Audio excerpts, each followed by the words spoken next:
हुकूमत के हम इत्तेहादी पीपल्स पार्टी, जो कि आए दिन हमें लगता है कि कुछ ना कुछ नाराज़गी रहती है उनकी PMLN के साथ, और गाहे बगाहे वो फिर मीटिंग्स भी करते हैं। एक और मीटिंग उनकी हुई है, पावर शेयरिंग पर मुज़ाकरात हो रहे हैं, पंजाब के हवाले से तहफ़्फ़ुज़ात है पीपल्स पार्टी को। लेकिन बुनियादी तौर पर अगर देखा जाए तो नून लीग जो मौक़िफ़ सामने रखती है उसमें यही नज़र आता है कि अगर वफाक में पाकिस्तान पीपल्स पार्टी बोझ उठाने के लिए तैयार नहीं है तो फिर हम पंजाब में उनको हिस्सा क्यों दें, क्यों हम उनको स्टेक होल्डर बनाएं पंजाब के अंदर भी। और फिर गाहे बगाहे इस किस्म की खबरें भी आती हैं कि आसिफ अल जरदारी साहब सदर पाकिस्तान लाहौर आए तो उनका इस्तकबाल करने के लिए वज़ीर आला नहीं पहुंची थी, तो इस बात पर भी इख्तलाफ पीपल्स पार्टी का होता रहता है उनके साथ। तो अब देखना यह है कि इस मामले के हवाले से क्या हो सकता है, क्या नून लीग अब दे सकती है, और ऐसा क्या है जो पीपल्स पार्टी मांग रही है लेकिन नून लीग उनसे एग्री नहीं कर रही पंजाब के हवाले से, क्योंकि पंजाब का सर्वाइवल पीपल्स पार्टी के लिए ज़रूरी है अगर वो वफाक के अंदर आना चाहती है। क्योंकि हमने देखा पाकिस्तान की माजी के अंदर जो पंजाब से जीतता है वो वफाक पर भी उसी की हुक्मरानी होती है। पीजे मीर साहब, ये पावर शेयरिंग के मामले को लेकर सिर्फ एक ही वो चीज़ है जिस पर इख्तलाफ ज़्यादातर इन दोनों जमातों का है जो इस वक्त हुकूमत के अंदर है। एक हुकूमत के अंदर है, एक उनकी आम इत्तेहादी है, उनके बगैर हुकूमत ना बनती। तो आप क्या समझते हैं, ऐसा क्या है पावर शेयरिंग मुआहदे में जो PMLN नहीं अब तक, जब से हुकूमत बनी साल से ज़्यादा हो गया है, इस इत्तेहाद को दोबारा नहीं दे पाई और पीपल्स पार्टी उससे पीछे भी नहीं हट रही? देखिए, PMLN जो है ये नवाज शरीफ की तो है, लेकिन PMLN नाराज लीग है, ये हमेशा नाराज रहते हैं। इनको बड़े मौके मिले कि भाई आप यूनिफाई करके एक पॉलिटिकल सिस्टम को चलाएं। मैं आपको बता ही देता हूँ, मुझे खुद जनरल परवेज मुशर्रफ ने प्रेसिडेंसी में बुला के, जनरल राशिद कुरैशी थे, कि कहा कि पीछे ये तुम्हारा दोस्त है, इसको कहो कि मैं दो पार्टीज चाहता हूँ पाकिस्तान में, एक पीपल्स पार्टी और एक स्ट्रॉन्ग मुस्लिम लीग, क्योंकि ये बाकी जो है ये सारे ये ब्लैकमेल करते हैं, ये MKM हो गया, ANP, JUI and all that. कहता है हमें दो स्ट्रॉन्ग पार्टीज चाहिए, तुम करो। मैंने की इनसे बात, लेकिन उसका without going into any details it didn't work out. Brigadier Niaz was a witness to it. Now the thing is कि आज आप एक दूसरे से बात नहीं कर सकते तो आप किस यूनिटी की बात कर रहे हैं?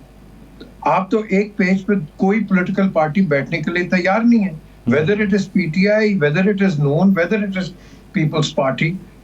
अब क्वेश्चन उठता है कि ये सारी अपनी पॉलिटिकल सर्वाइवल और इलेक्टोरेट सर्वाइवल की बात कर रहे हैं। हमें सर्वाइवल की बात करनी है अवाम की, उस पर कोई बात हो रही है? वो PTI शोर कर रहा है सुबह से, इमरान खान को रिलीज करो, इमरान को रिलीज करो, ये दूसरे बैठे हैं, इसको बंद रखो, इसको बंद रखो।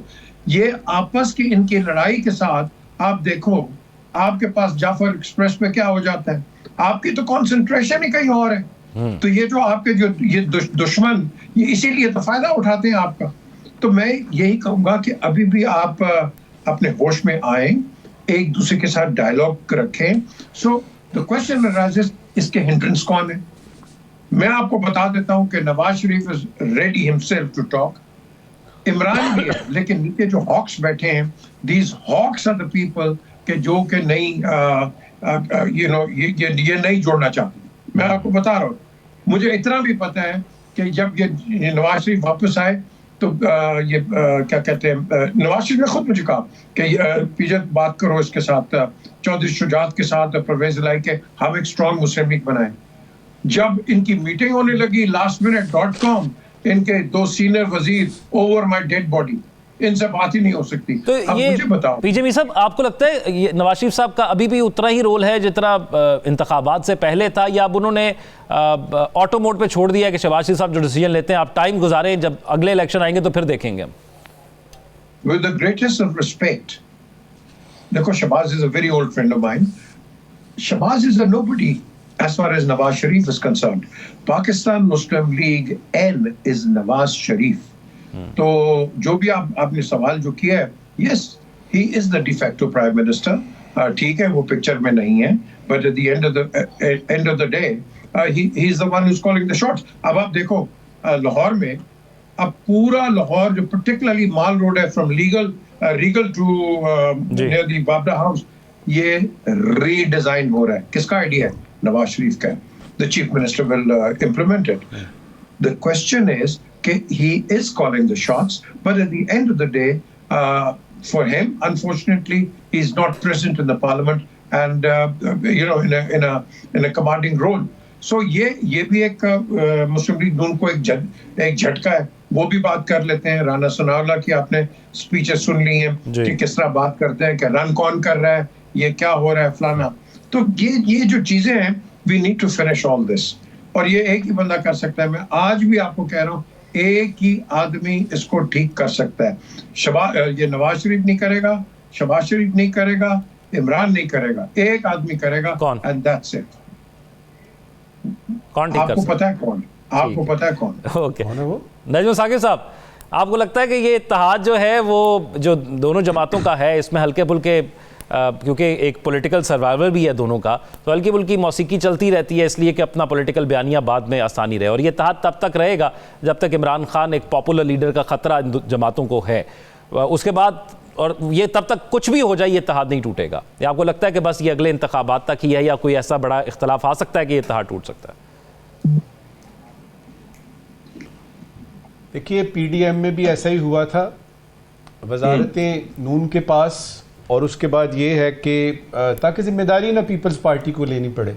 पीपल्स पार्टी प्लेड स्मार्ट, अभी भी वो स्मार्ट प्ले कर रही है कि अब कल को जब होगा ये हुकूमत जाएगी तो सही ना, पता नहीं है कब जाएगी, लेकिन जाएगी तो सही उस वक्त, ताकि ये कह सकें कि देखिए जी, हम इत्तेहादी थे, लेकिन हमने इत्तेहाद में रहते हुए भी गलत को गलत कहा और सही को सही कहा. इसको शुस्ता ज़बान में इत्तमाम हुज्जत भी कहते हैं. असल में मसला क्या है? क्या असल में मसला ये है कि मोहतरमा मरीम नवाज साहिबा जो हैं वो प्रोजेक्ट के ऊपर प्रोजेक्ट और प्रोजेक्ट के पीछे प्रोजेक्ट, और वो उनकी परवाज़ बहुत ऊंची हो रही है और सिंध में समझ नहीं आ रही कि उसका मुकाबला कैसे करें? क्या ये मसला है? क्या ये मसला है कि जो कमेटियां बनाना चाहते थे ये आपके पीपल्स पार्टी वाले पंजाब में, या को वजारतें लेना चाहते थे तो उनको नहीं मिली? क्या ये मसला है? देखिए, इस वक्त दो मसाइल हैं जिसकी वजह से गवर्नर पंजाब, उन्होंने बाकायदा कल ये कहा है कि 6 महीने तक ये हुकूमत नहीं चलेगी अगर आपने अपने तौर तरीके ठीक ना किए. ये गवर्नर साहब कह रहे हैं 6 महीने नहीं चल सकती अगर हम और आपको अपने तौर तरीके ठीक करने पड़ेंगे. ये वो किससे कह रहे हैं? शहबाज शरीफ साहब से, नून से. मसले दो हैं इस वक्त. एक है चोलिस्तान का मसला. चोलिस्तान में जो आपकी बन रही है महफूज शहीद नहर, पानी तकसीम का मसला है, ये सिंध के पानियों का मसला है. वो उस पे पीपल्स पार्टी अड़ी हुई है और उनको पता है कि नून इस बारे में कुछ नहीं कर सकती, लेकिन उन्होंने बात तो करनी है. पहला मसला ये है. दूसरा मसला ये है कि यार, जब बात हुई थी कि आपको हम बनाएंगे वजीर आजम, शहबाज शरीफ साहब आप वजीर आजम बनना था कुछ साल सवा साल के लिए, उसके बाद बारी आनी थी बिलावल भुट्टो जरदारी की, तो वो बारी क्यों नहीं आ रही? अच्छा, अब ये दोनों बातें जो हैं, इसमें से ये यानी इसकी आपने रेवरबरेशन सुनी होंगी. पंजाब 3-4 हैं पीपल्स पार्टी के लोग जिनमें के पंजाब के जो गवर्नर हैं वो सरे फहरिस्त हैं, वो खुल के बोलते हैं बनाए बिलावल यानी भुट्टो जरदारी को वजीर आजम. अब ये दो मसाइल हैं, चोलिस्तान की नहर और वजीर आजम बनना इसका बिलावल भुट्टो जरदारी का. मुझे ये बताएं, क्या शहबाज शरीफ साहब अपनी कुर्सी से उठ के खाली कुर्सी पे बैठेंगे और वजीर आजम की कुर्सी पे बिलावल भुट्टो जरदारी को बिठा देंगे, और इतनी आसानी से बिठा देंगे?